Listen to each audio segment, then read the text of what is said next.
where we have been looking this morning into a new report from the World Economic Forum, which says the global job market is set for significant transformation by 2030. They say a lot of jobs face disruption from AI and robotics. And as luck would have it, about 5 minutes after that report came out at the end of the week, I bumped into a man with some robots. He is Fraser Lawson.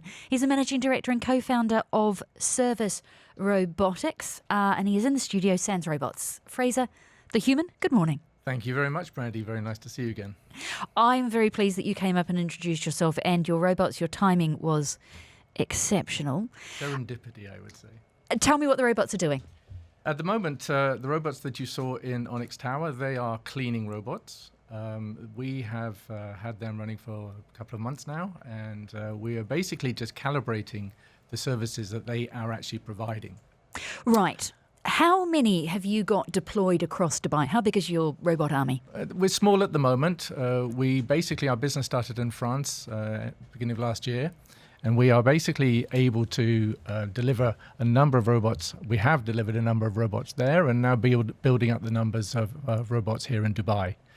The key sectors, if I just say, the key sectors that we're looking at the moment are cleaning and servicing and hospitality sectors, which are essentially, key components of Dubai's market. Yeah, what can they do in hospitality? Hospitality is interesting. They basically can do anything to assist wait staff, clearing tables, doing room service, for instance, taking menial tasks, taking towels or adapters up to people's rooms, really taking out repetitive tasks that may be more valuable for other staff to do. Richard Dean's the one who always forgets his adapter when we are I'm sure he does. Away anywhere.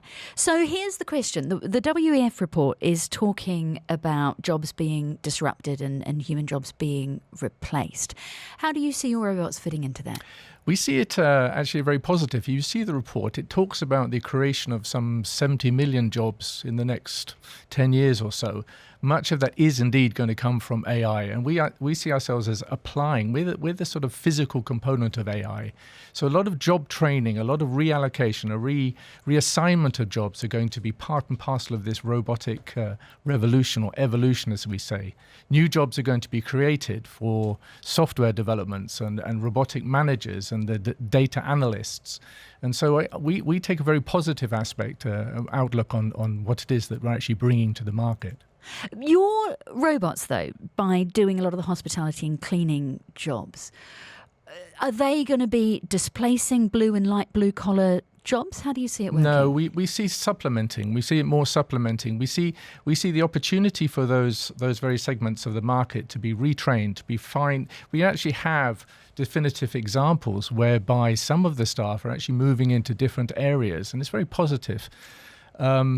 It's amusing, but only last week we were trying to come up with a new title for a position of someone that's actually responsible for the robots that we have, and so far we've only got master of the bots, but I don't think that's really going to manage to find its way into the employment lexicon. Sounds like a 1970s rock album. Doesn't it? Tell me, how much do they cost to deploy compared to a human? They're actually very similar to the price of a human. We operate a couple of models whereby our clients can either buy the bots outright or we can lease the bots to them. So it's really a question that you need to look at the cost benefit of how the bots are actually deployed, whether it is for increased customer service or whether it's in actually for doing, as we are at the moment, the cleaning services, whereby we actually can demonstrate cost savings of some 20%. So there's a range that we would discuss with our clients and seek to integrate with them. So if they cost about the same, where do the cost savings come from? Really, you have to look at that in terms of the time, the ability for the staff to be redeployed and put into different tasks.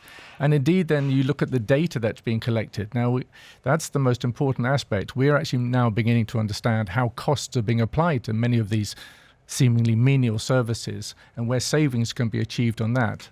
Our data collection provides so much more analysis capabilities to our clients and indeed meeting their sustainability targets. You say redeployed. Are employers looking at the bottom line, though, going to think, okay, I'm going to pay for one or the other rather than pay for both?